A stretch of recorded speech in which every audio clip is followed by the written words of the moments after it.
Welcome into the inaugural show of Down to the Wire. Thank you, everyone, for tuning in. This is brought to you by the SJA Network. I'm joined by a great group today. We got Jack Jones, Spencer Pattison. It's been a while, guys. It's really nice to see all of your faces. Obviously, moving on from seeing each other at least 3 days a week. I miss you Mhm. guys. Ah, miss Oh, you too, man. It's I'm been beautiful outside as of recent oh, down here. thank goodness for the good weather. I'm so sick of the cold, but Anthony, it's good to see you. Even though Great to if see you're you, if you Anthony. ladies and gentlemen, if you're tuning in on the video, it's hard to see Anthony. He's a little pixelated. Looks like he's straight out of Minecraft. But the Craft. audio's good, so that's good.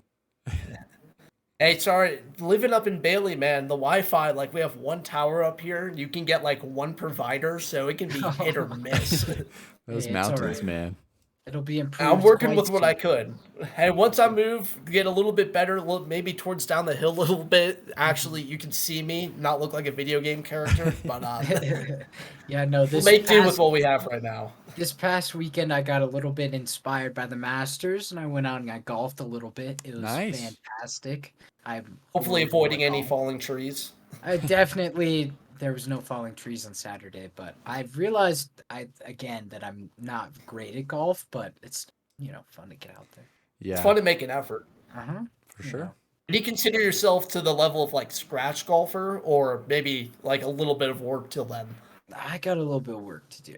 I got a little bit of work to do. I'm right there with you. I'm right there with you. I'm Hey, I we'll had a get probably there over this season. hey, I'm probably worse. I had a couple of them like potential hits, like I had some great balls, but a lot of them were really bad. So There's always that one hit that just makes you hungry to get back on the it course. was the last hole of the day. Drove it straight up the fairway, outdrove everybody we were playing with. It was my best drive of the day, and that left me wanting to golf again this week. That's my That's a guy. tough one. That's my man. Yeah, Well, it but I was a messed up great. the irons, so it's okay. It is what it is. It is what it is. Well, it was a great Masters. Great weekend sports, really. Mhm. Baseball just kicking off. And I want to start it. I mean, there hasn't been really a whole lot of teams to impress so far, but there has been one. And that's been the Rays, baby. The Rays. Oh my They get rid god. of everyone during the offseason. It looks like they're kind of setting up for this kind of rebuild, maybe aiming for 500 type of year. They come out of the gate soaring. They're the first team to win 8 or more games in a row by 4 or more runs since the 1939 Yankees, one of the Oh best my teams god. ever assembled. And this is the 2023 Tampa Bay Rays. You know what? I will say they did play the Detroit Tigers, Washington Nationals, and Oakland A's. So whoop de doo, three of the worst teams in the MLB. Good for them. However, they do have some tests coming up. Boston Red Sox a 4-game series, and then the Toronto Blue Jays a 3-game series. So I'm interested to see how those go. Still an impressive start to the season, and they have looked absolutely amazing. However, you got you got to look at it sometimes like the teams they play just they suck. So, Well, and you know what? They do go and play Boston, but as of right now, I know going a little off topic, the Red Sox are nothing to be afraid of. They got swept by the Pittsburgh Pirates at home. At yikes. home. Ugh. Uh, Oh yeah, and then also yeah. O'Neal Cruz. Why the heck did he go down? Ugh. I hate to see him Oh, get injured. the Man, bench that is was a cleared weird. after that. That was kind of weird because I felt that was more on O'Neal Cruz. I'm like, the catcher's doing what his job. I didn't really feel like he was crowding the plate too much. Like Mm-mm. going in slide, try to grab the outside corner of the plate. Like he just went right into him. Like Yeah. that's on O'Neal Cruz, and for the Pirates to get mad over that, it's like, come on, your guy should be sliding. You're sliding into home. This has been a rule now for how many years? Like, get used to it. I Well, I and really do hate to see him go down though. He's such a great young player. Honestly, this is a little outlandish, but he was my dark horse MVP before the season. If the Pirates were a little bit better, it would make a little bit more sense. But I love the guy, and I hate to see anybody get injured, but especially such a great young player. yeah, he's definitely a fun young player to watch, and he's electrifying. It's kind of like when Fernando Tatis was first in the league. kind of reminded me of him. But what I thought was funny is when they cleared the benches. At this point in the MLB, when you clear the benches, like they don't actually fight. They kind of just stand there and push each other in a big bunch. And I just didn't really get it. I didn't understand it. Like I understand like them being mad maybe, but I mean it was just a slide into home. The guy should have slid better. He didn't. He ended up getting hurt. And it was just there was not even a brawl. It was just big mounds of people pushing each other like it usually is, and there's no point in that anymore. I mean, I can't remember the last time I saw like a really big And brawl in I'm baseball. not saying they need to go out there and brawl. It's fun to watch, but it's not good for the game. But like if you're gonna clear the benches, make it worth it, man. Hey, make it worth the price of admission for those us viewers. Like, if you're Come gonna do it, you might on. as well go all out for it. I mean, especially after seeing some crazy fights in hockey the past couple of nights. But Yeah. it's been crazy. I want to see I some of that know. in baseball. Yeah. I'll get back into it. I think the Rays have been able to capitalize off the schedule change too. They don't have to play as many games against AL East opponents, which is Hmm. a huge plus given the nature of the AL East. One of the best divisions in baseball. Oh As yeah. many games as you can play outside of that division, the better off for you. That's going to bring me to my next point. With all of the rule changes, I feel like after it's been about 10 games for the majority of teams, we've really been able to get a glimpse of how it's playing out. What are your guys' reactions to the rule changes just kind of off the bat? You know, like there's two sides of me on the rule change because I do like it in some aspects of like the game is much faster. I kind of enjoy the faster game, and I like that they're finishing in 2 hours 30 minutes, 2 hours sometimes. On the other side of things, the violations on the pitch clock are sometimes a little ridiculous. Like it's just like he's 1 second behind or he's not looking up at the pitcher and it can impact the whole game. So part of me is like, oh, I really love the time change, and the other part is like, is it making it unfair to play the game now? I'm very torn between it. I'm with you there, Jack. I don't know how to feel about it. I'm kind of in the middle at the moment. However, like there's parts that I like and there's parts that I don't. I sometimes like a longer game, to be honest. I like the pitching duels and the less offense. And another big thing is I'm not sure how it will affect the pitchers and their health in the long run because they're throwing pitches much quicker than they're used to. It's going to be interesting to see how it plays out, but the other part of me really enjoys it. The other part of me loves that it's faster paced games and that there's more offense. So I think there's a lot more games left in the season. I'm going to have to watch more. But right now, I'm in the middle. For me personally, you guys know probably better than anyone, I was so against the pitch clock You when they were, first came you out that it was really going to be were. instituted. After 10 games, I gotta be honest, I think I've changed my mind on it. Just seeing the Mhm. pace of the game, like it is noticeably quicker. There isn't Oh my those long god, yeah. stretches where pitchers, you're just like, come on, just throw the pitch already. Like the pace is very quick, and I think for starters, the difference really isn't too noticeable because the majority of starters in the MLB are already working at a pretty quick pace. Like it's not affecting them too much. Where I think it's really coming into play is for relievers because relievers are always the one who are taking longer when you only have to go in there to pitch an inning or two. Like you're going to take longer between pitches. Your work is going to take longer. There's been multiple games I've seen already where relievers just keep getting hounded with a violation, and then you see it start to get into their head. They start, just walking guys, and you're like, maybe this isn't fair. And umpires are also insanely strict. It seems like with that. Yeah. Maybe if they loosen up a little bit, it'll make things a little bit smoother. I thought it was funny that Otani got a violation against him pitching and at the plate in the same Yeah, game. It was that was pretty funny there. hilarious. But, I think offenses have been up with the other rules too. You could definitely still, see with the shift. Lefties have their contact numbers have been way up. Hmm. Yeah, and the other thing about it too is that stolen bases are way up because these guys are trying to figure out this new rule. They can't pick over as much. They're not paying attention to the runner on first because they're trying not to violate the clock. And what was that stat? On opening day, there was like 60 more stolen bases than there was in the year before. Like these guys are taking advantage of the pitch clock. So there's like A lot of it's good. A lot of people, there's great reaction. There's more views on the game. All of us like it, but there's parts of the game that are slightly getting impacted. When a guy gets a base hit, he's more likely to take second. Even if he's not the guy that usually will, he's going to do that because he knows the pitcher's not looking after him. Along with guys, you know, getting out on strikes or getting walked because the pitcher or hitter doesn't get ready in time. But like, if that's the new rule, you have to adjust to it. They have to adapt. So, I mean, if it's gonna stay, there will be a slight difference in the pitching game, I'd say. I will say, like, from a broadcaster standpoint, and looking at it from the broadcaster side of things, because that's what I'm most interested in. I think it would be a lot more fun to call a game with more offense and be able to call a game and not have to just kind of wait in between pitches. It's great for stories, but sometimes it's a little too long. Mhm. And I think broadcasters have had a lot more fun. I've noticed some really awesome calls this year, and I've noticed calls every year, but this year in particular, it's been an interesting kind of change.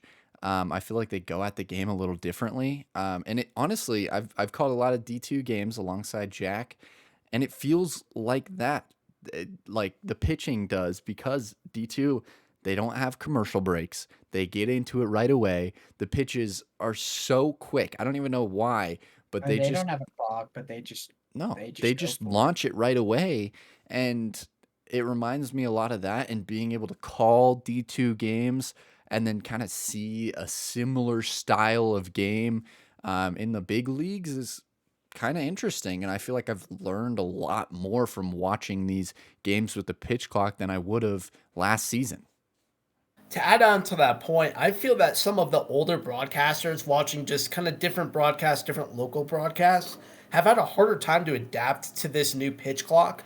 Because, they'll still be showing shots. Like, I was watching the San Francisco game today, and they're still, like, showing, like, these kind of shots of the Bay. Meanwhile, two or three pitches have gone by. And I think that broadcasts have to adjust to that, where it's like it's no longer this storytelling time for broadcasters, like you're saying, Spencer.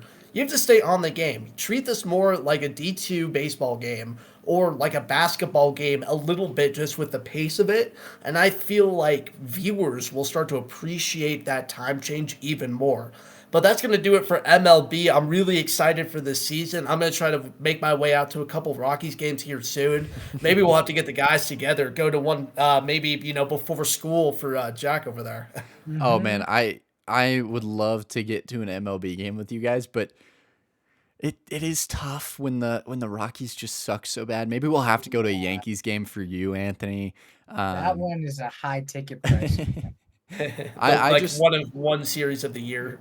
I love Coors Field, so I'll always go to a game, but I just want to see the Rockies put it into high gear. Well, me and my family will go every year. We're about to buy tickets for Mother's Day because we like to go on the nice family occasions. But there's a chance that's the only game I go to this year. Yeah, well, let's switch to some NHL. It's getting close to that playoff time. I'm excited for it. Avalanche, maybe gonna run it back. Being a Colorado Avalanche fan, I'll give you a little update. Right now on Sunday night, they're down 4-3 with 7 minutes left. to the Ducks. Uh-huh. Yikes. Well, I think the biggest news in hockey right now is the Boston Bruins. They beat, or they overtook the all-time wins record in a season on Sunday night, with 63 wins. I mean, are the Boston Bruins the team to look out for, the team to watch, and the team to beat coming into this playoffs time? Oh, definitely. I mean, they're technically record-wise the best team that has ever played hockey. I mean, they've won the most games technically. I mean, you can debate that all you want. It doesn't really matter the games played, but technically record standing they're the most winning team ever in hockey. So they have got to be a force to be reckoned with there. I think 1 point off of they're 1 point off of either tying or breaking the record for most points in a season. So they're just checking off the boxes. But the thing that's funny is that most teams that win the President's Cup don't go on to win the Stanley Cup championship. But I kind of think Boston can do it this year. I mean, nobody's been able to stop them. Oh, absolutely. I mean, just looking at the accolades of this team, I mean, really, truly unstoppable. And I think a bunch of that starts with the goalie play from Linus Olmark. It, to me, I feel like he doesn't get talked enough about when you talk about this team. Has to be one of the greatest goalie performances in the regular season I've ever seen, God. probably in the history of the NHL. But, looking forward to the playoffs, like you said, there's a history of President's Trophy winners really struggling in the first couple of rounds of the playoffs, and it's not going to be easy for them. The East is stacked. There's a lot of really good hockey teams right there. I really don't know who's going to come out of either side. So to say that they're a shoe-in, to make the finals, I think is a little, early to say with that.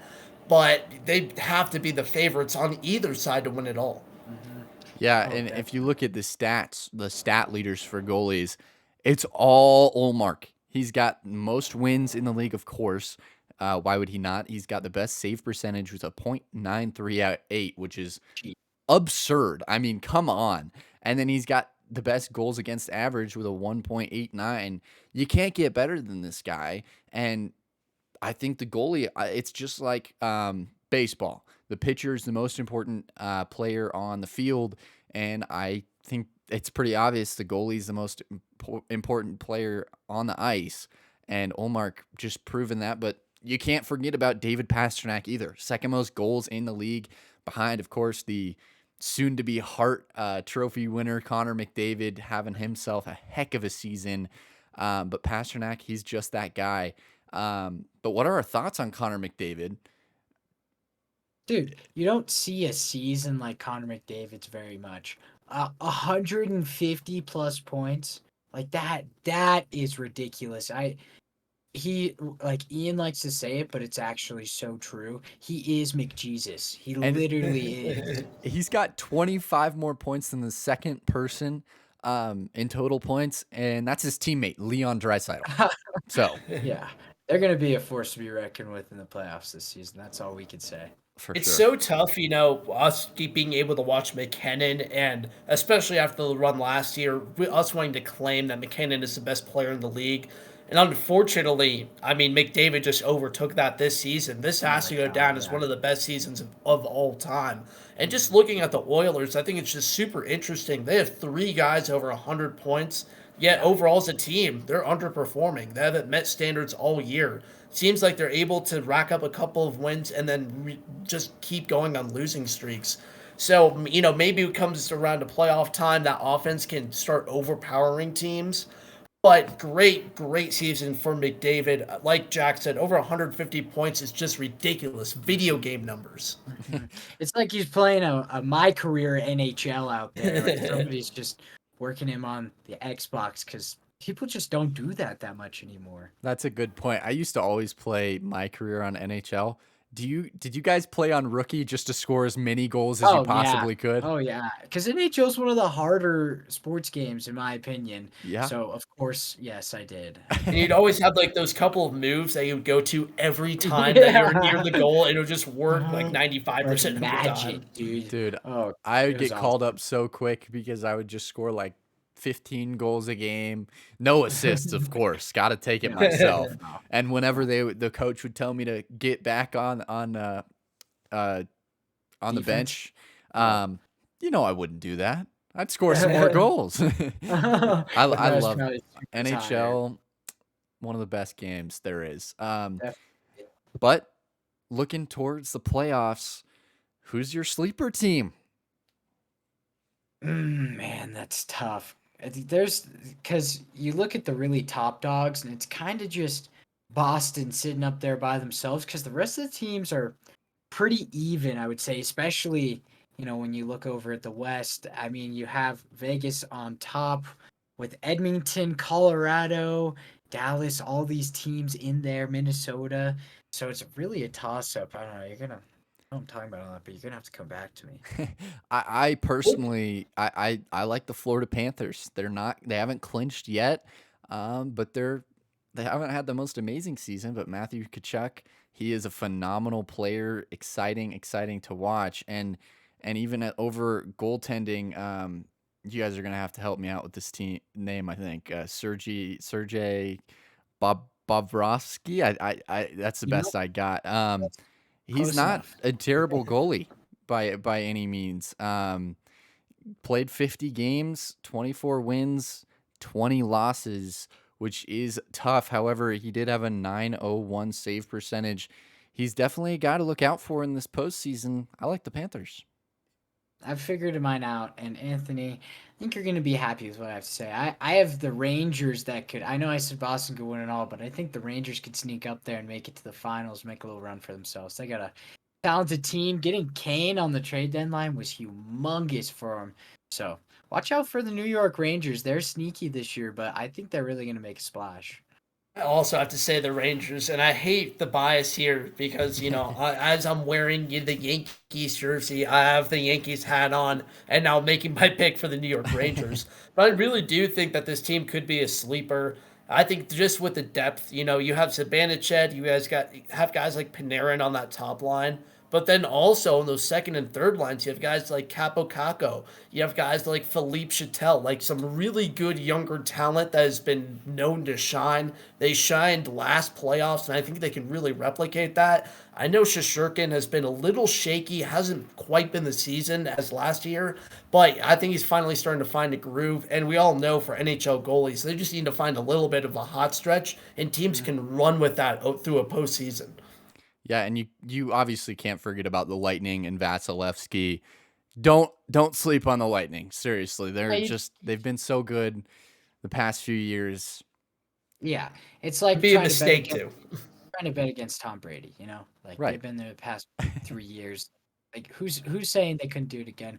I also do want to give shout out to the Avs because I think if they can really get hot, they could definitely make it all the way back there and make another run. I mean, the Avs have fought through adversity this year like no other. They've been super injured, this, that, the next, and now they're up still to be one of the number one teams, one of the top two teams in the West. So shout out to them. And I think if they get hot at the right time, and Georgiev can get hot, because he's shown some glimpses of some impressive games, some games not as much. I would just watch out for the Avalanche because defending champs, they're gonna try to go back and defend it. Well, let's stop the lollygagging. Let's pick our Stanley Cup finals. I'm excited to hear what you guys think. I'm excited to see if Anthony picks his Rangers. I'm going to Yeah, pick well, an absolutely crazy one. Just a crazy one. I'm going okay. to pick the Seattle I, Kraken I to knew go you were gonna all of the wow. way. All of the way. There's What? actually a couple of reasons. I'm not just shouting out a name here. The Seattle Kraken have been one of the most resilient teams on the road throughout the regular season I've seen in quite a long time. The record might not quite impress you right off the bat, but look at the road record. I mean, this team is able to rack up wins on the road. We all know that's so important in the playoffs. I don't know what it is, but playing in visitor atmosphere just doesn't seem to affect them. If anything, they seem to really, really rival around those boos raining down on them. So I think this team, just with the resilience, really do have nothing to lose. They're that perfect underdog team that can just ruin all of the top dogs' dreams. Really like the Kraken.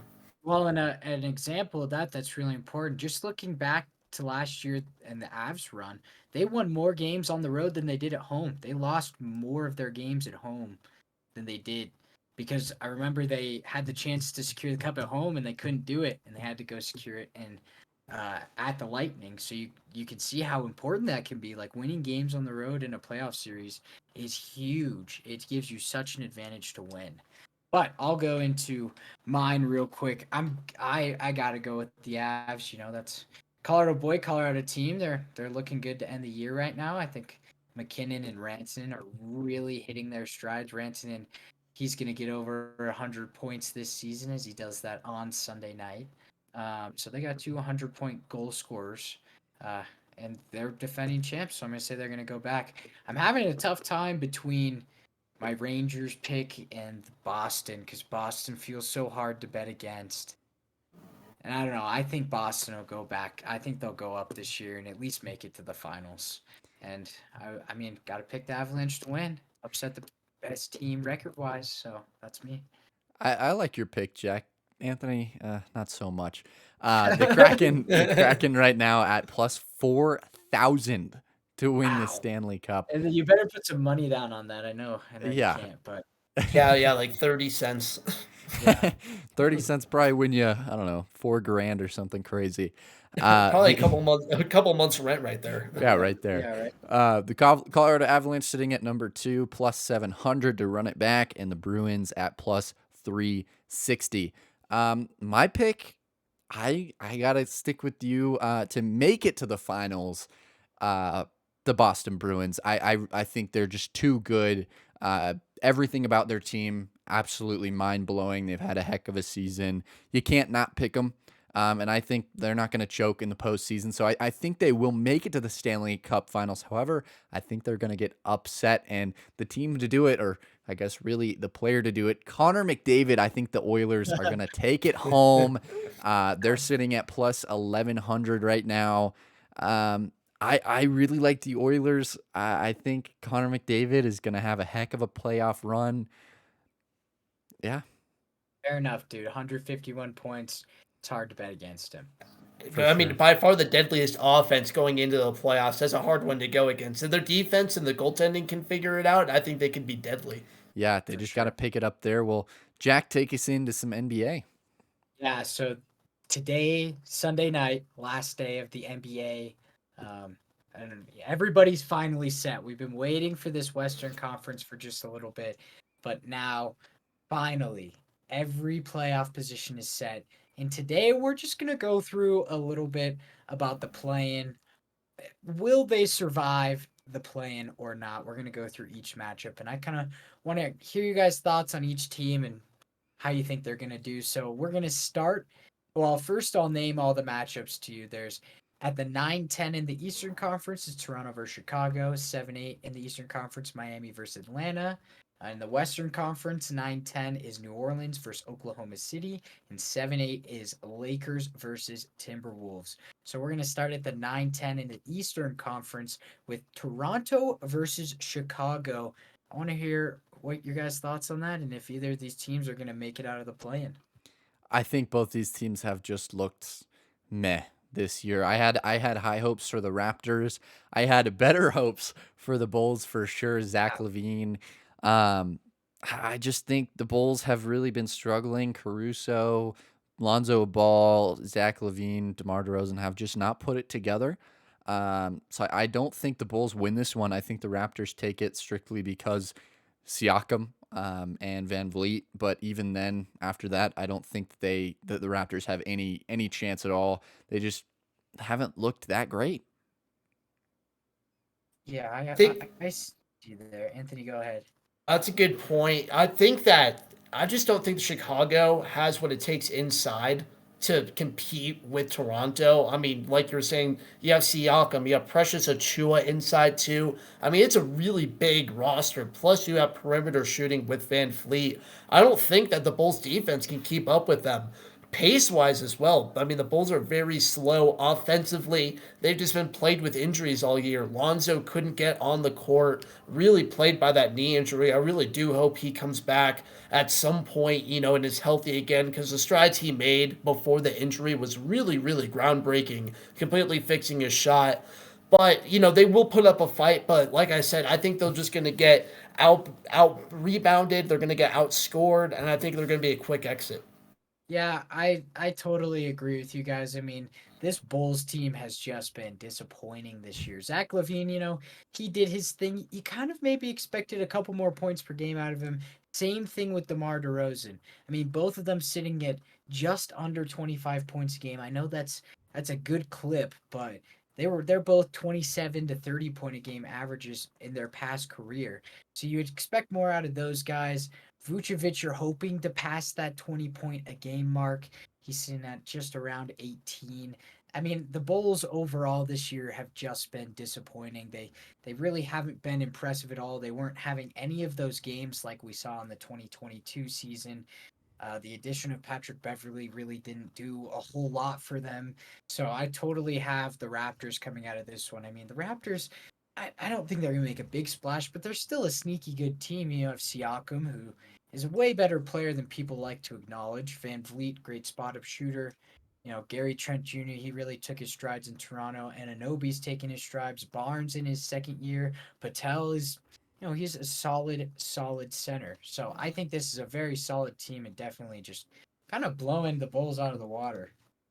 But we all have Toronto winning that one, going to that second play-in game. But the one that is for the 7 seed in the Eastern Conference will be number 7 Miami versus number 8 Atlanta. What are our thoughts here? Oof.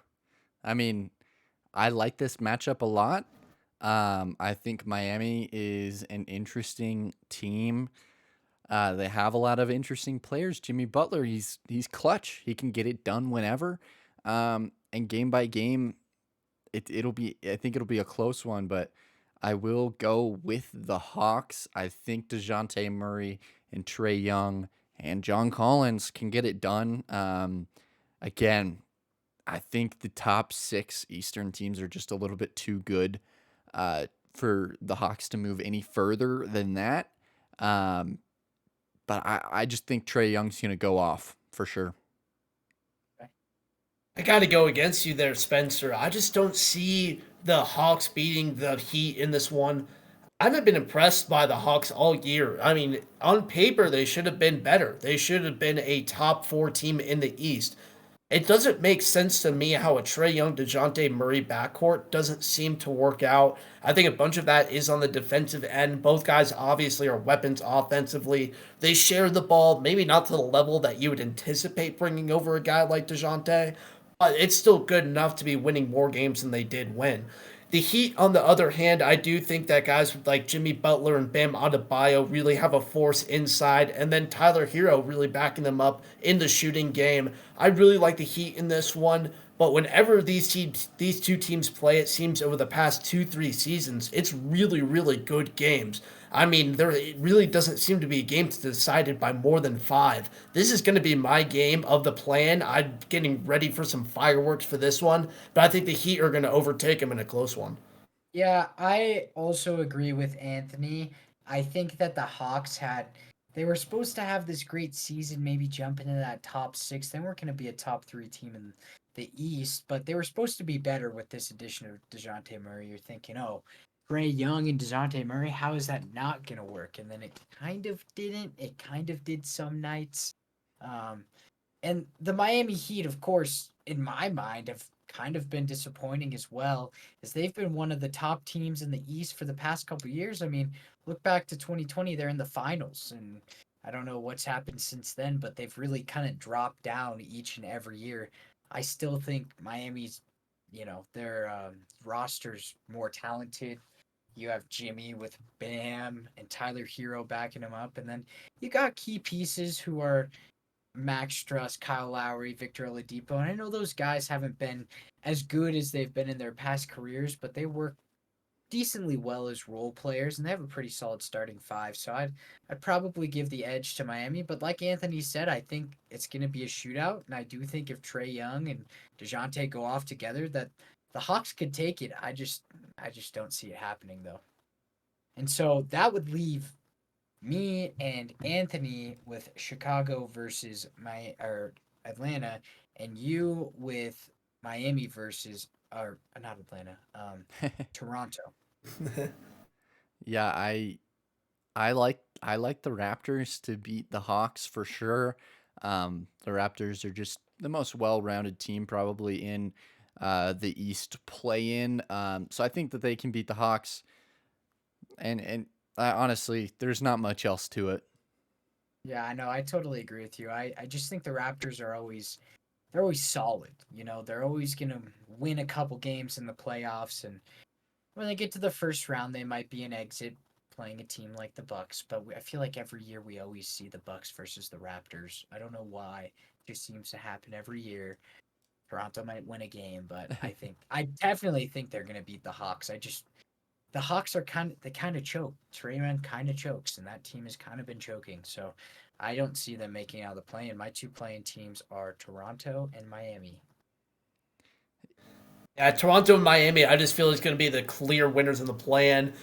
It's going to be good, though. I'm definitely more excited for the West side, though. I feel like there's Yeah. going to be better games, but it will be interesting in the East. I mean, all year for both conferences, I mean, 1 through 8 has been so close, 1 through Mhm. 10. On most of these spots, I mean, we weren't really knowing until the last week of the season for both conferences. It was awesome to see during that last week all of these playoff races really Yeah. fizzle down to this last couple of games. I'm really excited for it, though. Well, and the West was crazy. It was like 4 through 10.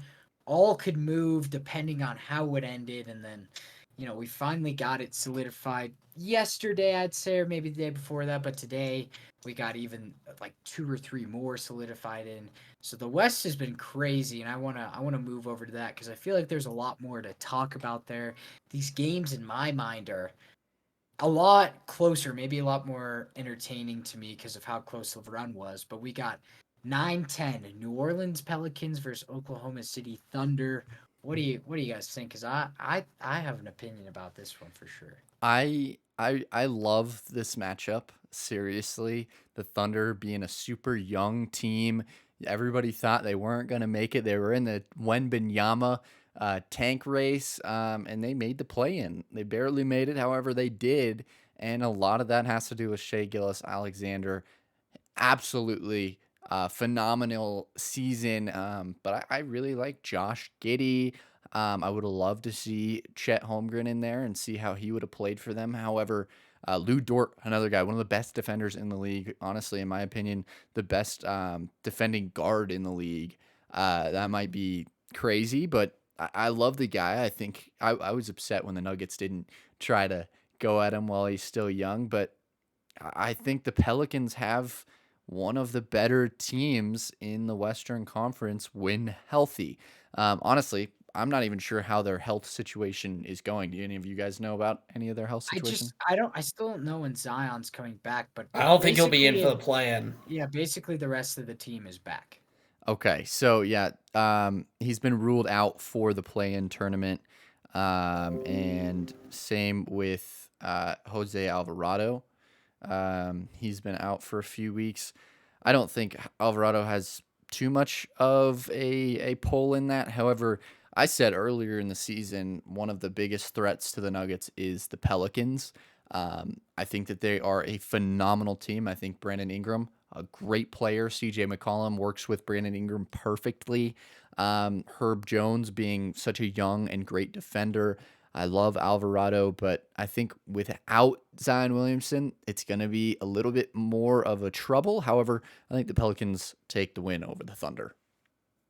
This is going to be such a great game. Pelicans are really going to be hanging on. I mean, they were at the top of the Western Conference early on there in the season, and it looked like they're going to stay up there.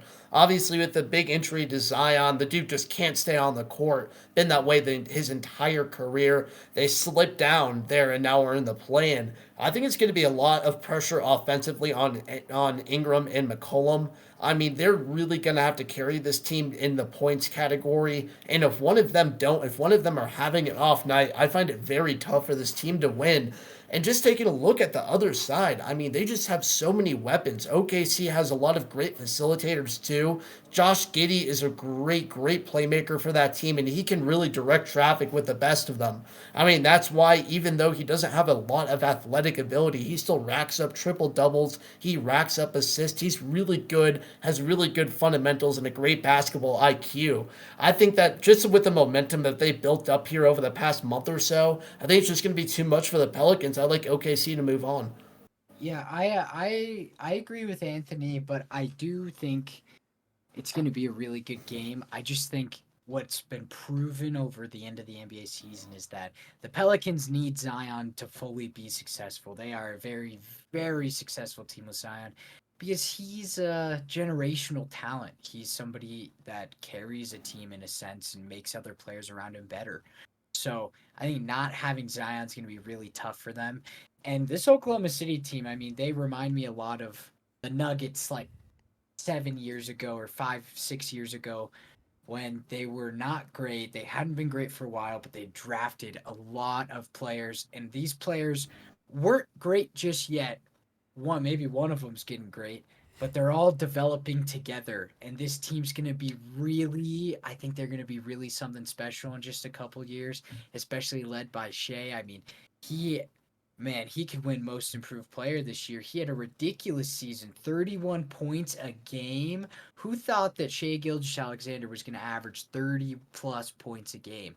I just think this team's got a little fire, a little dog in them, and I think they're gonna definitely beat the Pelicans. Give me a close one though. I mean, Pelican squad's still solid, and they match up with a team like the Thunder very very well. They So I got the Thunder there. they played each other 4 times this season. The Pelicans won 3 out of the 4.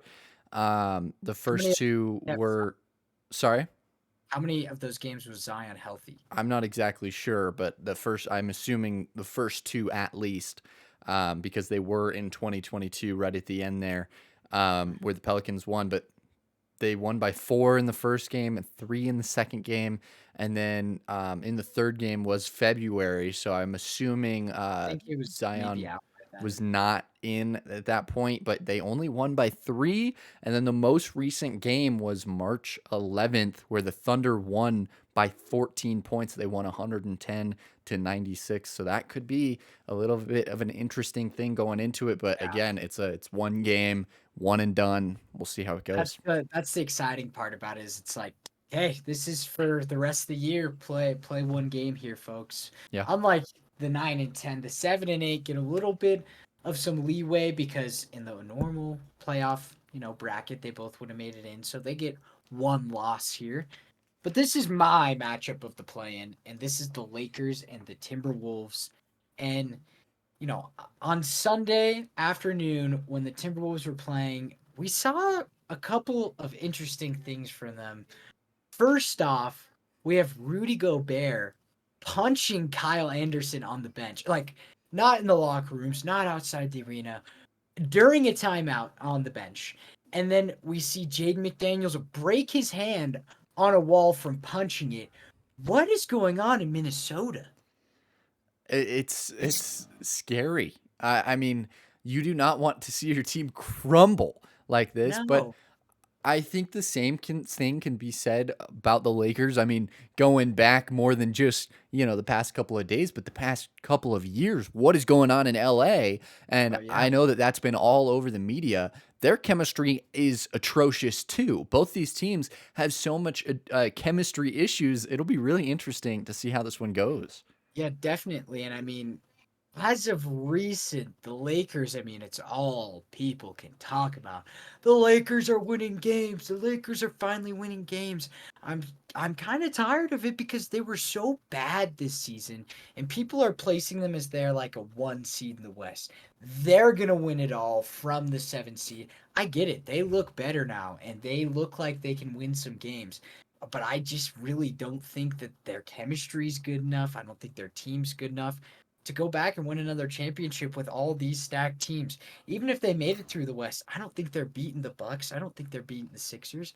I don't think they're beating these other teams. So I'm sick and tired of the Lakers. I And think I they do want to deserve a stop. little bit of credit, though. I mean, I don't think that they're going to make a run in the playoffs. I think they could get in, make it through the play-in.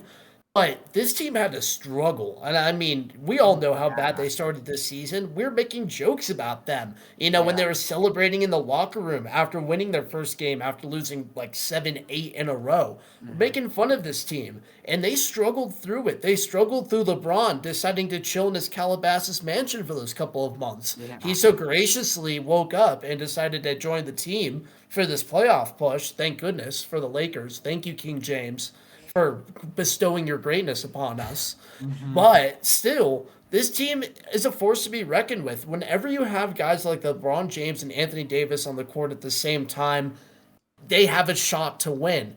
I do think that they have a much more cemented locker room than the Timberwolves do because they have been riding momentum these past couple of weeks. When you're Definitely. winning, it's really good in the locker room. On the other side, the Timberwolves, I feel like when they made some moves over the off season, they were considering themselves to be one of the top dogs in the Western Conference, and it just didn't pan out that way. I mean, Cat was out for a good, majority of the year. Anthony Edwards was dealing with off-court issues as well, and he couldn't really And stay healthy. you know what else about that too? Rudy Gobert just never seemed to fit. Yeah, Never. and has he fit anywhere? He didn't fit with the Jazz Yeah, but he either. played well with the Jazz. Go ahead, Anthony. Go ahead. No, Spencer, that's a great point. He hasn't fit in anywhere. I mean, with the Jazz stuff, it's kind of jokingly that we play that video now of that first day with COVID where he Oh my started touching God. everything. That But ruined you look everything.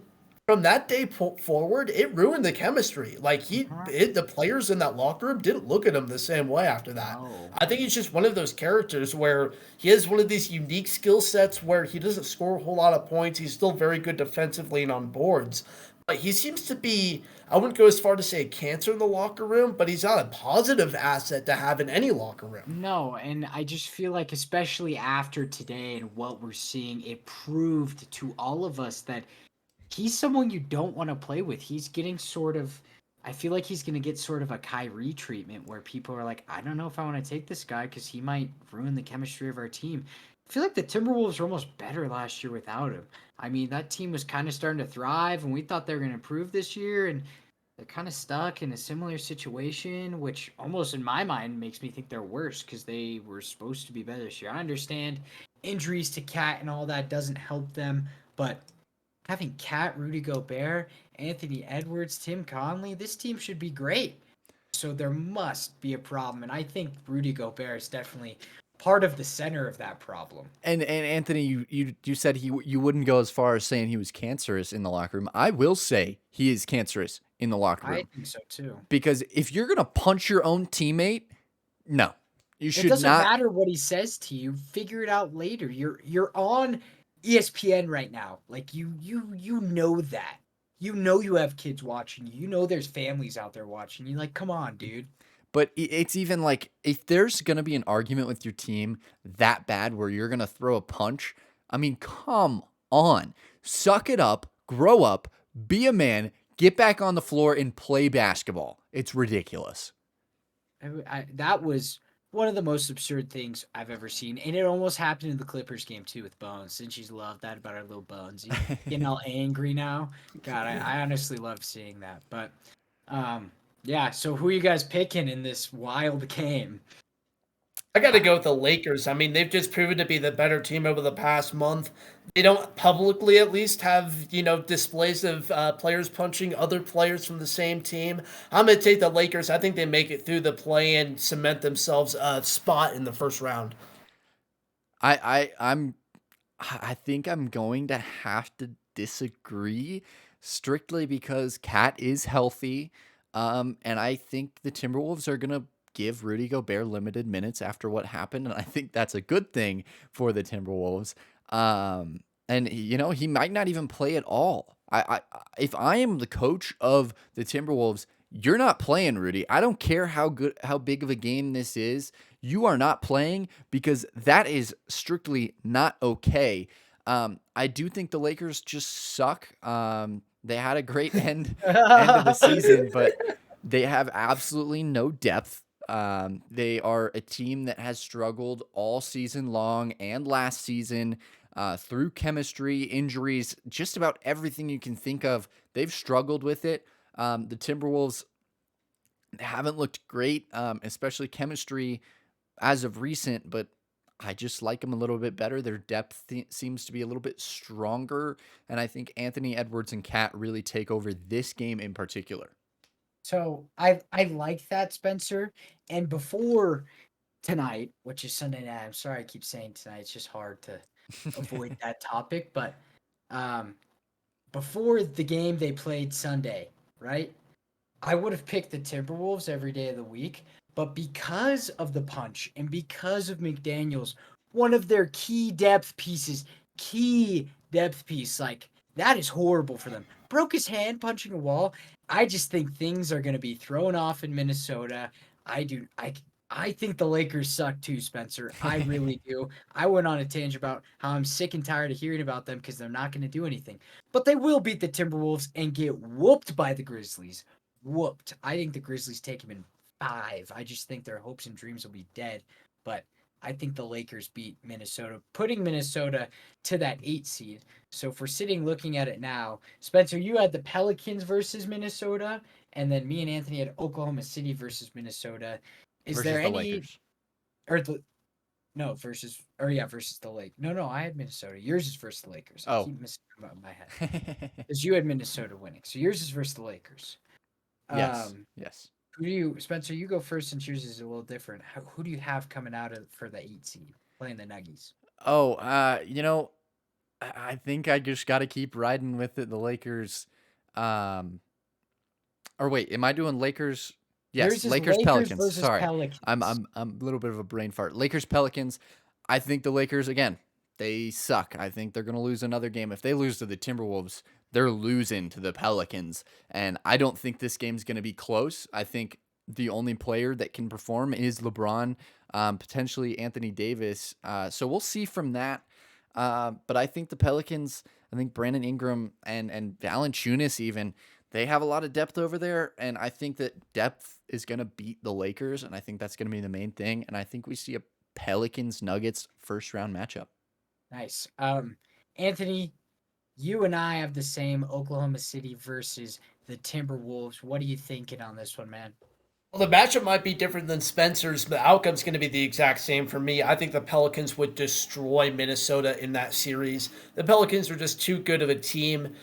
Although they might not be the best, they win games that they're supposed to win. I think Valanciunas would really guard up Cat well, would compete with him in the boards just enough to make Cat kind of a non-factor for the game. And I really do feel like they don't really have enough ways to guard guys like McCollum, guys like Brandon Ingram, who can score in such a multitude of ways that can really just overtake a team, overwhelm a team. And I think that's going to be the scenario here. And I think the Nuggets will be faced up with the Pelicans in an interesting first-round matchup for the hometown boys. Wait, Okay, so sorry, Anthony. Did you have the Pelicans or the Thunder winning in that game? It was the Okay. matchup was my between bad. yeah, you're Did good. you pick? So you picked the Pelicans to beat the Thunder. I thought you took the Thunder. Yeah. A Okay. little bit of a mishap. So I took the Thunder versus the Timberwolves, and I would love to take the Thunder here. I just can't. I think the Timberwolves are just a little bit more talented, even with maybe what mishaps will happen. They still have Anthony Edwards. They still have Cat. They still have Rudy Gobert, and I think the Nuggets will match up with that first round Timberwolves team. I don't think the Timberwolves stand a chance, but I do think that the Timberwolves will just beat the Thunder. But for years to come, I think the Thunder are going to make their way out of this play, and I think they need just a couple more years. Give them 2-3 years. See them, I think, a lot more up the standings in the playoffs. They'll make some big trade to get somebody and still keep these key pieces that they've drafted. And I think I really like the Thunder. But And how cool would it be to see the Timberwolves match up against the Nuggets? I mean, you lose like what, 2 or 3 players from the Nuggets to the Timberwolves and Tim Connolly. I mean, come on, that would just be cool to see. It would With the be cool to see. Timberwolves strangely matching up very well against the Nuggets, it seems over the past like 3 years, for whatever Yeah, reason, it'd be a good doesn't matter series. either team's records, the Wolves are able to just come out with a win the majority of times. Yeah, I think it would be a really good series. But boys, it's time for something new. It's time for what we've been waiting for all show. All right, for the first time ever, and many more to come. We're getting ready for Down to the Wire! Woo! Woo, woo, woo! All right, are you guys ready for this? We got some hot takes coming in this segment for our last couple minutes, and we're gonna keep NBA topic today because we really like talking about the NBA coming down to the playoffs. So, a question for both of you. We're going to look at all 8. And you can even keep those playing teams in there if you want, if you have something special about them. But who is your dark horse team in the NBA playoffs this year? I'd like to hear one from the East and the West. This one might not be like super dark horse, but I really do feel like the Suns aren't getting enough attention in the West. You cannot underscore the value of having Kevin Durant on your team, and we've seen it so far. There's a couple of statistics where we've seen them being the most efficient team ever. Just it's a small sample size, I know, but with Kevin Durant, this is just really a different team. There's so many different ways to score. They're really big team too, so they really do dominate on the glass, get their fair share of offensive rebounds in a game. But I think this team could really, really hurt some of those top dogs in the West, really make a run. On looking on the East side, I hate to say it, boys. I hate to say it, but I'm gonna go with the Knicks. I saw that coming Defensive from a mile away. Defensively, I think they're very underappreciated with guys like Q Dot, Quentin Grimes, who's able to guard up with some of the best of them. And Julius Randle, I mean, he is really, really starting to electrify again, starting to mimic the performance from 2 years ago, and headed by, in my opinion, the best point guard in the East, Jalen Brunson. I mean, what a season for him. Really exploding. I mean, just comparing his numbers from his time over there with the Mavericks, he's a completely different player. He goes from being a role player to being the star. Really like the Knicks. I don't think that they're going to make it to the finals, but I think that they can make it to a conference finals. Yeah, you know what? I will say the Knicks do get overlooked a lot, and in my opinion, deservedly so. I don't like the Knicks. We'll go to I'll give you my Western Conference sleeper, dark horse, and I know they're a 3 seed, but they are the Sacramento Kings, and Dude, yeah. they get slept on like crazy. Every team is looking at them thinking, oh, you know what? We could beat them really easily. I love the Sacramento Kings. They're the only team in the Western Conference to have a better record away than they do home. So that'll be extremely interesting, especially against the Warriors in that first series, because the Warriors, they suck on the road and they are amazing at home. So if the Kings can put some work in on the road, they might come out of that series in a dominant fashion. They're not the greatest defensive team, but they're a great offensive team. And I think they get overlooked like crazy just because they had they didn't have a great year last year. And I think they're 48-34. I mean, come on, don't overlook the Sacramento Kings. And for the East, I've been saying it all season long. The Cleveland Cavaliers, I absolutely love this team. One of the best starting lineups in all of the NBA. They got Darius Garland, a perfect playmaking guard. They brought in Donovan Mitchell, which is what they needed. Somebody to score some points. Evan Mobley being a dog everywhere. Doesn't matter where the heck you put Evan Mobley, he can get it done. Jarrett Allen being a lob threat, a rebound threat. He is that guy. And who am I missing on their starting lineup? Is it Karis LeVert? I'm pretty sure it's Karis LeVert. He can go off for 40 any given night because he's just a guy like that. He's just that guy. And it's crazy because he's probably the worst person on the starting five, and he's still better than a lot of players in the NBA. So I think the Cavaliers, you can't overlook them whatsoever. Yeah, I like both of those. And Spencer, you took mine right out of my pocket, man. I think that the Sacramento Kings are a force to be reckoned with. I just, they are a 3 seed, so their seeding in the playoff shows how good they've been this year, but people don't talk about it, and I understand why. The Kings haven't been to the playoffs in 16 years. They're like, oh, this is a fluke. This is that. They have a really, really good team, like a very solid team all around. Key role pieces.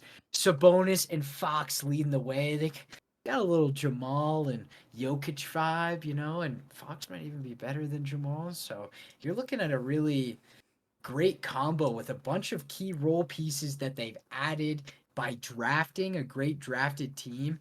Light the beam, baby. Light the beam. I will say, people were trashing on the Kings for the Halliburton trade. Oh my Yes, God. Tyrese Halliburton looks great Fantastic. for the Pacers, but they're the 11th seed in the East. The Well, and Kings, Sabonis is immediate great. success. Immediate Well, success. And how often do you see a trade? We talk about it all the time. How often we see a trade work out for both teams, both players flourished.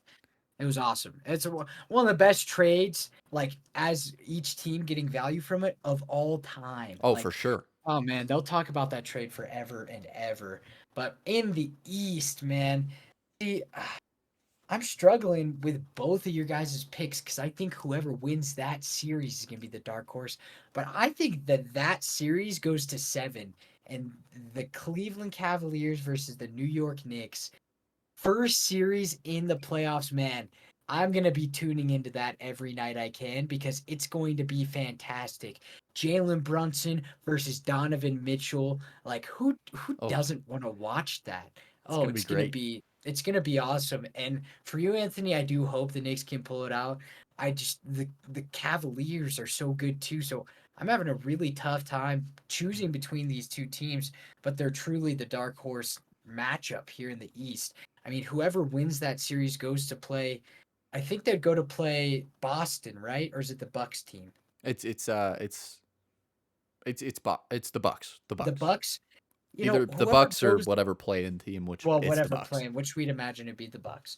The Bucks are gonna have their hands full with a team either the Knicks or the Yeah. Cavaliers. I mean, they're both very impressive teams. Really came out of nowhere this year. So I'm having a tough time. I'm gonna stick it to whoever really wins that series. I think could go to a conference finals. I do. I will say the Bucks line up against both those teams really well. Brunson and Mitchell both would be guarded by Drew Holiday and Randall and any of the post players for the Cavaliers is going to be guarded and locked up by Giannis. So it'll be an interesting way to see how the Cavaliers or Knicks combat that against the Bucks and see how they play. So I'm excited to see whatever happens because that game and then the game coming after that, it's going to be sweet. All For right, boys. either team, Or if they you go do ahead face the first. Bucks in that series, I do feel like it's going to be, it's not going to be an end all be all if they do end up losing because the Bucks are a team that they're a win now team. I mean, obviously, over the past 3 years, they have been a NBA Finals championship winner contender. But I feel like it would be a good benchmark to see how they face up against the Mm-hmm. Bucks to assess Definitely. how the next couple of years are going to look for them. Seeing, are we ready or do we need to still add another piece or two to make that leap to be at the same level as the Bucks? Either way, it should be a fantastic series. It's going to be one to watch for sure. It's one of my favorites here in the first part of the playoffs, along with a couple of the Western matchups. Obviously, I'll be staying tuned into the Nuggets versus whoever they play. But we got to move on. We're running out of time here. We're going to go through one more thing on Down to the Wire real quick. And, keeping it to the NBA, we're going to go through a couple of the awards. I'm going to give you the top three of each because the regular season over. We kind of know who's up for these and just kind of rapid fire quickly. You can say a couple thoughts. Just tell me your picks for each. So we're only going to do a couple of them. We're not doing all of them, but we're going to start with most improved player right now. Up for most improved player, Laurie Markkinen, Shea Gilgeous-Alexander, and Jalen Brunson. Who do you guys think's winning this one? I have a feeling I know what Anthony's going to say. You know what? Go ahead, Anthony. I'm actually going to go with Shea Alexander. Whenever you go from a season where you're averaging, kind of middle of the league towards the upper echelon, somewhere in the 20s, and then all of a sudden you're top five scorer in the league, averaging well above 30 points a game for such a young player, it deserves recognition. I feel like we need some sort of middle ground award where it's not quite, most improved player, but also not MVP. I Yeah. don't know, like breakout player Like an kind of thing. offensive player or something. Or like, Exactly, because I feel like he deserves more of that award because he was really already at this kind of level. He just elevated his game to be at one of the league's best. But I really do like Shea for this award. I can't hate on Shea. I've never been a guy who loves Shea necessarily, and my reasoning being he's on a team who really doesn't have very many scores, especially last year. So he's really the only guy that scores a lot. I'm curious to see how he would play being on another team with other scores, like a Cavaliers team, if he were to replace Darius Garland. I'm curious to see how that would play out, if he would still be the leading scorer. But I'm going to have to go with the finish freak. I've been on him since the beginning of the season. He's been playing phenomenally. Honestly, I thought he was done. I thought he was going to be a player that was going to kind of fall down as a bench player, maybe not even a role player, because he was just kind of on the way out. And he played with Cleveland last year and really just did not fit. He averaged 14 points a game with let's see how many rebounds, just under 6, which is impressive. Yeah, But 8.6 rebounds. and Dang. and then he bumped up this year, 25.5 points, and then 8.5 rebounds, and carried this Utah Jazz team to way more wins than they should have gotten. 37 wins and 45 losses. He was the main guy for the Jazz, the Finnish freak. I love him. I think he deserves it. I love Shea too, but I don't see him winning it over my guy, the Finnish freak. Oh, I'm probably gonna have to agree with Spencer, but I'm really split between the two. I just think the NBA will look at Lauri Markkanen's as more of a most improved player because he went from kind of nobody Right. to being an all-star. Shea, we knew about Shea. He Right. took We big steps expected last this. year. We Yeah, expected this. I wouldn't say we expected No, 31, we maybe more of a expected 27. we expected But an he took improve. a bigger jump than you'd think. But Laurie took like a whole leap over a mountain. This man literally first All-Star appearance. What didn't he get the All-Star starter on accident just because Kevin Durant didn't play? Yeah, he was the last All-Star starter. Yeah. So he got to start, which is cool. He was in Utah, really flourishing on this team, leading them. You know, they had such a great start to their year, and he was a big part of that. Didn't make the play-in, but they were pretty close. But I think, rebuilding this team with the picks they kind of got, Laurie's a guy you want to build around, and he is my most improved player. But we're gonna move on, and this one is one of the tougher races in the NBA. We're gonna go to the Defensive Player of the Year. We got Brook Lopez. We got Jaren Jackson Jr. and we got Evan Mobley. What are y'all thinking? Give me Brook Lopez. I mean, the dude just dominates every season. I feel like he has been one of the best defenders in the league every year he's put on that Bucks uniform. He is such a force. He never gets talked about, but he's a big reason for the Bucks' success year in year out. I mean, we always love to talk about Giannis on the defensive end because he has gotten that award already. But Brook Lopez is just a big a part of that. I mean, he's such a force in the paint. You look at any other team trying to score in there, and they just have no success, whether it's blocking shots, just making it difficult for shooters. He's really everywhere along the court. And I feel like a bunch of the Bucks' success this season, deservedly so, goes to Brook Lopez. He deserves some recognition finally for it. I like the pick, Anthony. I think Brook Lopez is an amazing defender, and I think this race is very, very close. But the block Panther, how can you go against him right now? 3 blocks a game. I mean, he doesn't just do it on the defensive side. I know this is the Defensive Player of the Year. He's a great offensive player as well, but I mean, his defense is just ridiculous. He's been carrying the Grizzlies defense as a whole. He's really been one of the only players that's a rock in there in the post. I know Steven Adams is great, but he's mainly a rebounding guy. Jaren Jackson Jr. had himself a season. 3 blocks a game. I mean, that's 3 more a game than I'll ever get. So he's got me there. I like Jaren Jackson Jr. a lot. I think he's a great player, especially for years to come. But this year specifically, he's my Defensive Player of the Year. Yeah, I think that Evan Mobley's time to win this award is next year. Year after that, he will win this award. But this year it goes to Jaren Jackson Jr. I mean, he made an all-star game for his defense alone. All this stuff with Ja and the Grizzlies, and they've been struggling. He's really been a solid rock to help carry them through this madness. So I like Jaren Jackson Jr. too. And man, 3 blocks a game is just ridiculous. This next one, we're gonna go to Coach of the Year, which in my eyes feels very one horse in the race, but there's 3 good coaches on this list. Joe Mazzulla for the Boston Celtics, Mike Brown for the Sacramento Kings, and our guy Michael Malone, Denver Nuggets.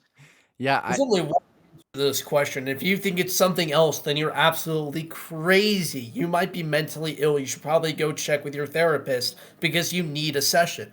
It has to go to Mike Brown. I mean, the guy comes in here. Yes, the trade was fantastic, ended up working well, but you need someone at the helm of that to make sure that the pieces fall into place. And Mike Brown did that. I mean, there was a lot of question who they're going to bring in there to Sacramento. And I think that they were honestly looking for someone who could rebuild there, who could be there for a couple of years, at least have a good, solid coach while they rebuild, eke out wins where they could. But instead, they come in and are one of the best teams overall in the NBA. Forget just the West. It takes an incredible coach to do that. I mean, talk about changing an atmosphere. He said, we expect to win game in, game out. And that's exactly what they did. One of the favorites now in the Western Conference.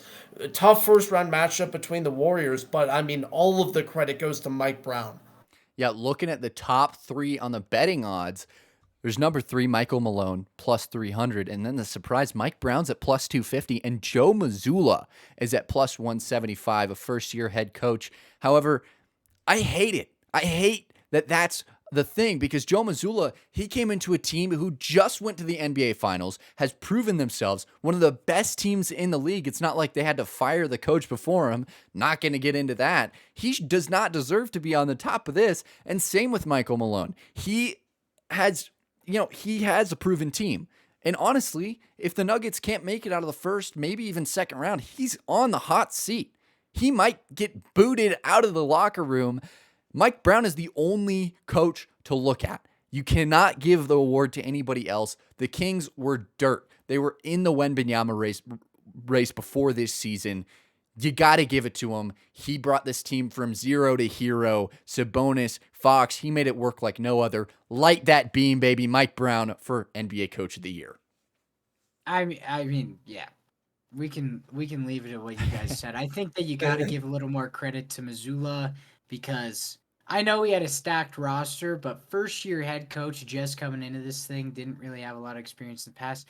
Done a very impressive job of keeping it up. I mean, I know it's not probably all on him. He had a great team to go to, but I do give him his shouts out, and shouts out to Big Mike. I mean, he really brought this team to be number one for the first time in franchise history, so he gets his flowers. And if the Kings don't do that this year, Mike Malone might just win it. But because of the Sacramento Kings, there's no way anybody else could win. I'll take a little bit of credit away from Mazzulla because he does have Brad Stevens as the general manager. That Celtics team is built amazing. Their staff, all credit to the Celtics team. Mazzulla, he's done a great job, but he doesn't deserve the Coach of the Year or to even be in the rankings simply because of how great the staff is, how great the players are. That's just my 2 cents on the thing. Yeah, I'll take a little bit less credit away from Mazzulla, in fact, because the players on the team do so much coaching. I mean, you look at guys like Marcus Smart. Whenever they call timeouts, he's the one leading the huddles. You rarely see a coach in there. Big reason why he won Defensive Player of the Year last year. This is probably the most player-led team in all of basketball. So to give that award to the head coach almost takes credit away from what the team did. Yeah, and I think that on any given year, if the Kings don't do this year, I think it's all Michael Malone's. I mean, he brought them to be the number one team in the West for the first time ever. Unfortunately for him, somebody literally picked up the Kings out of the trash and put them at the top. And I don't know how it was done. Mike Brown, if he doesn't win that award, I think we're all going to be up in arms. I mean, what a season he's had and done a great job rebuilding his team. But for the final race of it all, we're going to be talking about these 3 players in the MVP race for probably like 3 more years after this. The past 3 years have been the same 3 guys. The next 3 years will be the same 3 guys. MVP. We have Joel Embiid, 0-time MVP winner. Nikola Jokic, the most recent back-to-back MVP winner. And Giannis Antetokounmpo, a 2-time MVP winner just before Jokic won his 2. There was 2 from Giannis, so these guys are going to be filling up the MVPs for years to come still. And man, what a race it's been all season long. We have Joel Embiid leading the league in points per game, 33 points, 10 rebounds to go along with that, a steal and almost 2 blocks, shooting 54% from the field, 34% from 3. then we have the big Joker having a year like you've never seen a center have a year. 25 points just about a game, almost 12 rebounds, and just under 10 assists. 10 assists. That is one of the main reasons he's up in the top 3 here. Along with that, he's shooting 63% from the field and almost 40% from 3.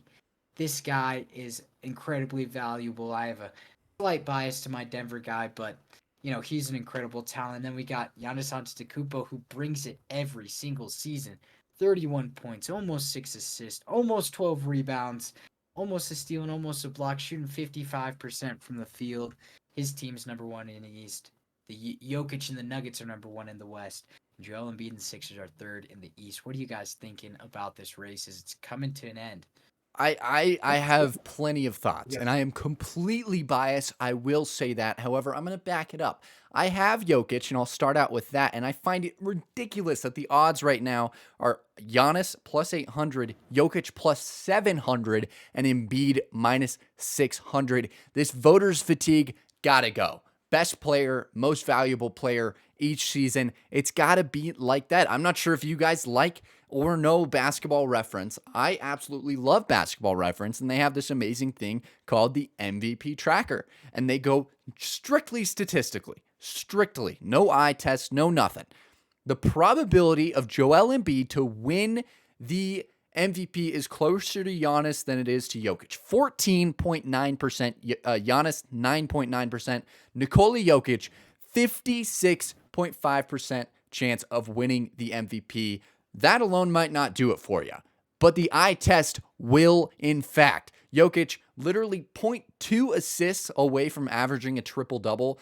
He got a double-double, I think in all but around 10 games this season, around there.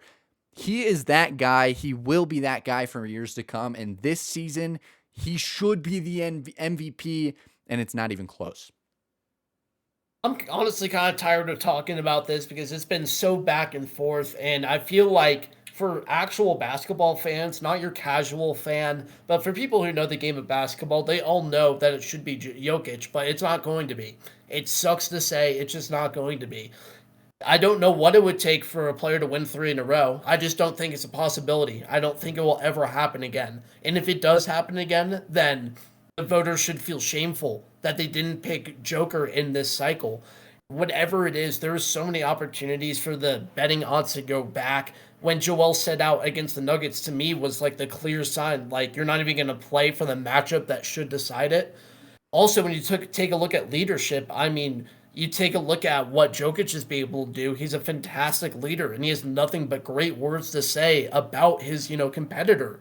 You look at the other side, Joel, will crap talk him at the first chance he gets. To me, that shows inexperience. It shows immaturity. It shows that he's not a leader of the Sixers squad, which just in games, it doesn't look like he's a leader. I think that has to do as much with the stats. So for, the voters to be saying what they're saying, it is what it is. I'm focused on playoffs. Joel's going to win it. It should be Joker, though. I have, Jokic is so selfless. He puts his teammates and winning, most importantly, winning above the MVP. He could care less about the MVP, and this has nothing to do with him. Oh yeah, he should win the MVP because he doesn't want or he doesn't care about it. It's more about him being a winner. Joel Embiid, he cares about this MVP so much, it's childish. Yeah, and I mean, when are you ever going to see a center average 9.8 assists a game? I know Sabonis is up to about 7, but you see these games out of Jokic every other night where he's got 15 assists, 17 assists, 13 assists. Like this, you just need to watch. If you've never looked up on YouTube Nikola Jokic assist highlights, please do and grab some popcorn because it is one of the best videos you will ever see. If you're a pure basketball fan and you like basketball for the game, this guy plays the game of basketball like no center I have ever seen in my life. He doesn't care about the MVP, which doesn't say anything, but it's just like what his mind is all about, like you were saying, Spencer. Jokic kind of hates winning the MVP. He doesn't want it. It's not that he doesn't care for it. He doesn't like it. He doesn't want to be noticed for it. He doesn't keep track of his own stats. He wants to win an NBA championship this year. He did everything he could to put the Nuggets in position to do that. And right now they're the one seed and they've got to go the distance to really prove something, but Nikola Jokic has been a big part of that, and we saw it late in the season. This Nuggets team struggled without him. They struggle when he's on the. They're like the best team in the NBA, like rated when he's on the floor, and when he's off, I'm pretty sure they're the worst. So you can see, I get it. Joel scores the most points a game. I get it, but on an impact of the team status, Jokic makes 10 times of a bigger impact than Joel for his leadership, for his passing skills, for his knowledge of the game. That comes on the floor, and Beat's kind of just there to get his. He wants to get his 30, 40, and leave. All right, if I helped you win, cool. If I didn't, cool. He just it feels like he's almost the stat patter. He just wants his stats up. Jokic deserves it all day long, and I'm a Denver guy. You can call me biased. I don't care. He's one of the best centers to ever do it. He will go down as one of the best centers to ever do it.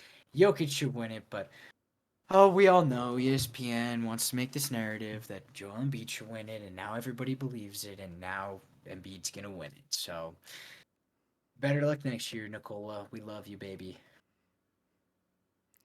Yeah, I mean, I'm excited to see how this playoffs goes. The NBA has so much potential. It's going to be a lot of fun. But there's so many sports to be looking out for. The Masters just ended. Golf probably at one of the highest peak it is. It's so much fun to watch. Um, Definitely with the Live Tour and PGA, and yeah, you're it's super going to into be golf. Watched Full Swing on Netflix. It's a new documentary. It's fantastic. It going to be a really gives blast. you some insight. MLB picking up quicker games, probably going to bring a lot more attention to it. NHL wrapping up, got some really fun guys to watch. Connor McDavid. It's. I'm excited for this last stretch. Even women's basketball, the Mhm. college basketball being at the highest peak it ever has been. Super super awesome to see. Sports is extremely thriving right now in kind of every aspect. We get those baseball fans back.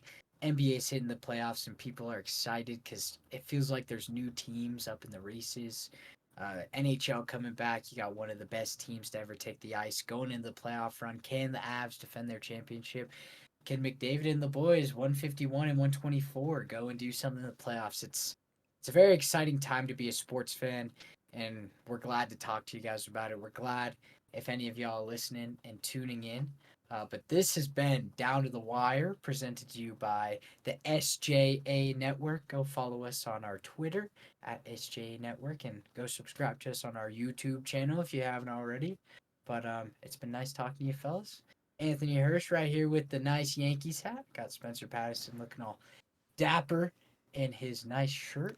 And Easter this is Sunday, got to dress up, man. yeah, Easter Sunday. Then I'm Jack Jones. Thanks for listening, guys. Have a good afternoon, night, day, whenever you're watching.